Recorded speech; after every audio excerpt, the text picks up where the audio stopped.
Welcome to your Neighborhood Network, where you learn about great things and people in our area. This evening, we're in our local heroes and good news section, and we're interviewing a gentleman who's with the fire department, the Las Vegas Fire Department, and his name is Chris.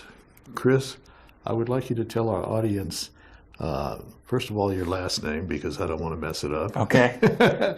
And secondly, tell us some of the duties you have working with the police department or the fire department. Absolutely. My name is Chris Sproule.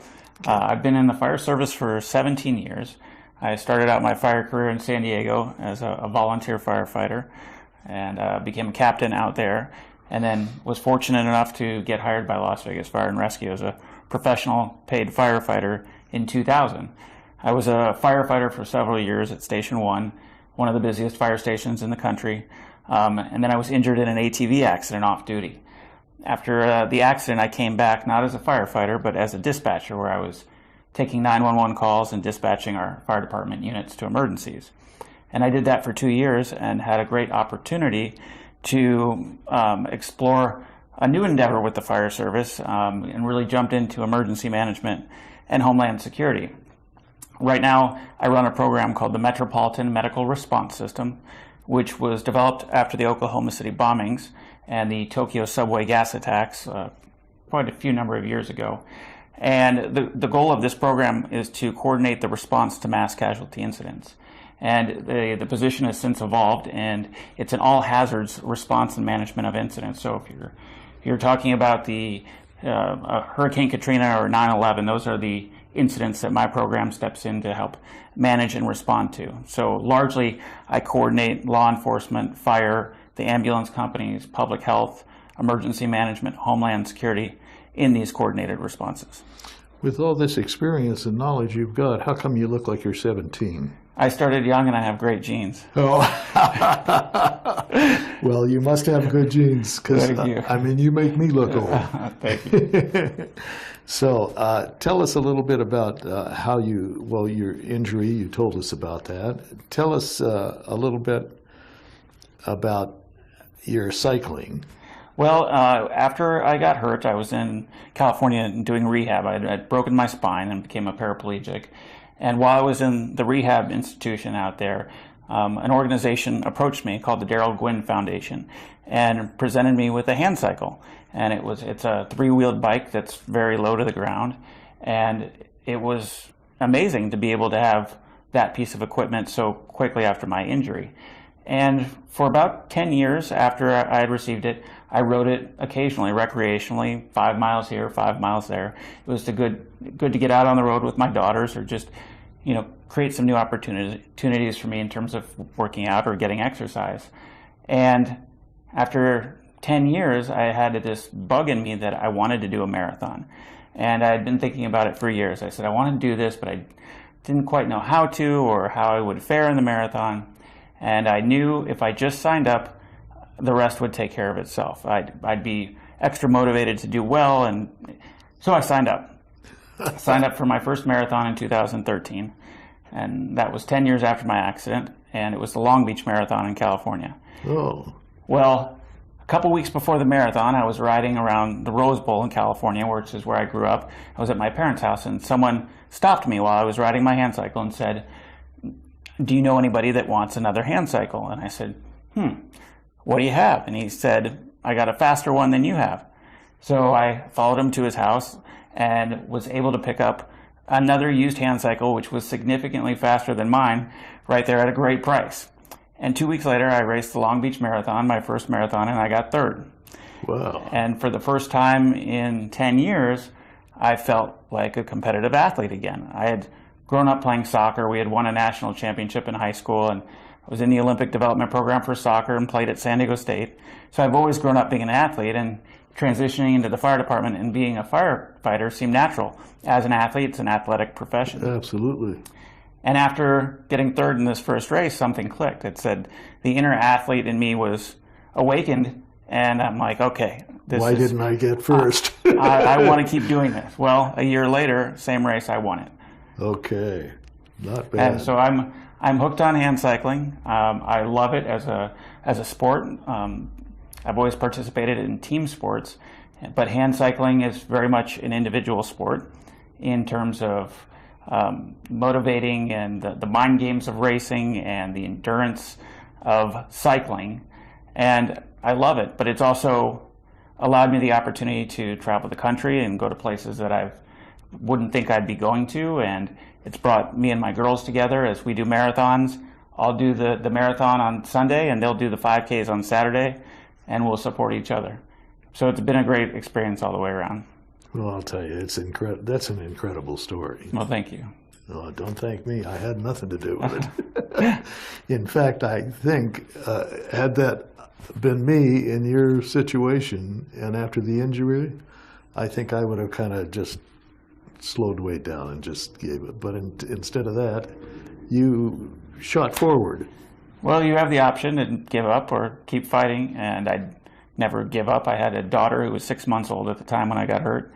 She still expected her dad to be there, and I had an amazing support network from family and friends and the fire department, and it set me up for success. Well, I'll tell you, you certainly made it happen. Thanks. Absolutely amazing. What would you tell our viewers about your career, other than what you've already conveyed? And what would you say about people that are thinking to enter into the fire department? The fire service is not only an amazing career.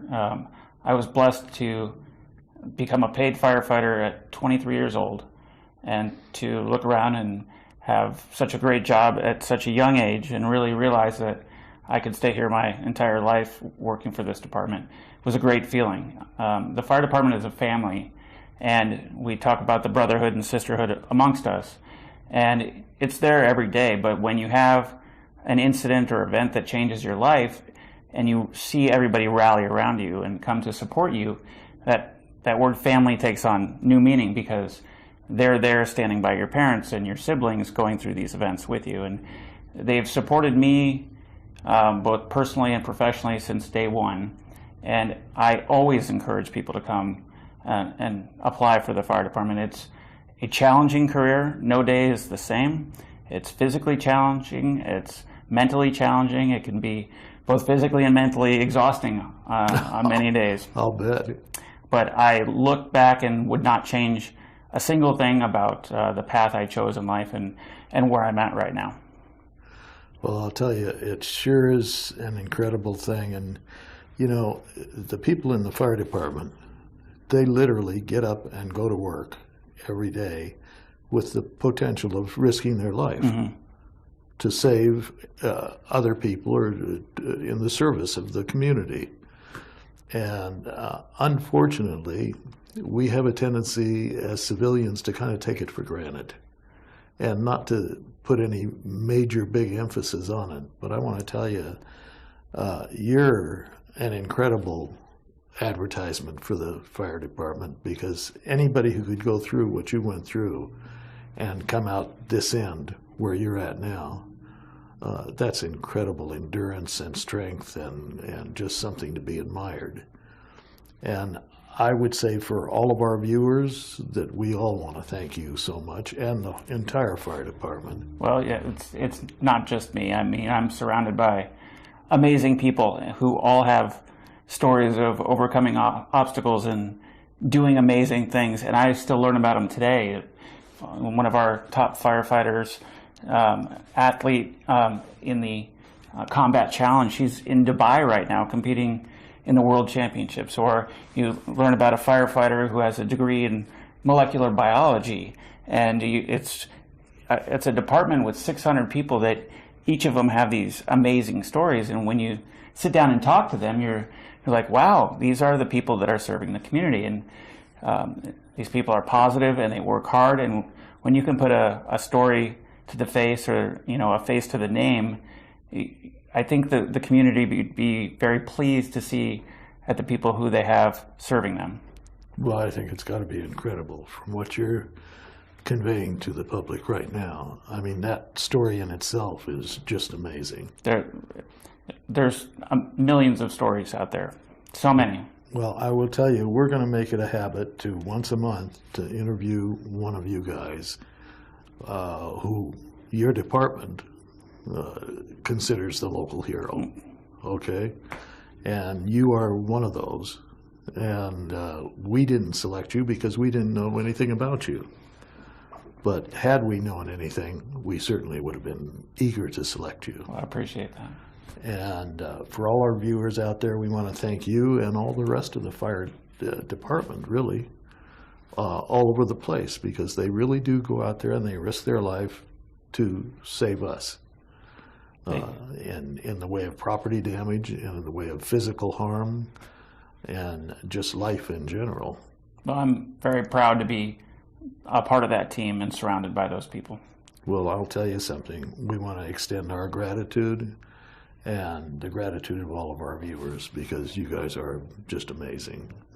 And I'm going to ask your permission if I can show a couple of little pieces of video during this interview with you doing some of your stuff. Absolutely.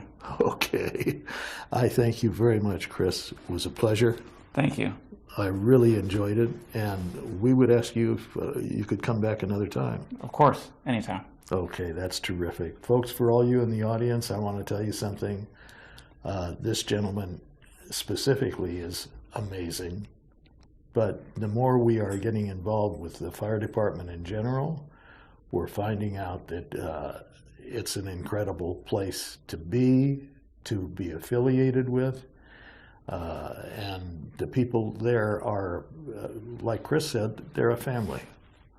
And they take care of all of us, but they also take care of each other. Once again, I thank you. Thank you. And I will be calling you to come back. I'll be back. Okay. Anytime. Okay. Folks, thank you for viewing, and we'll be back with you soon.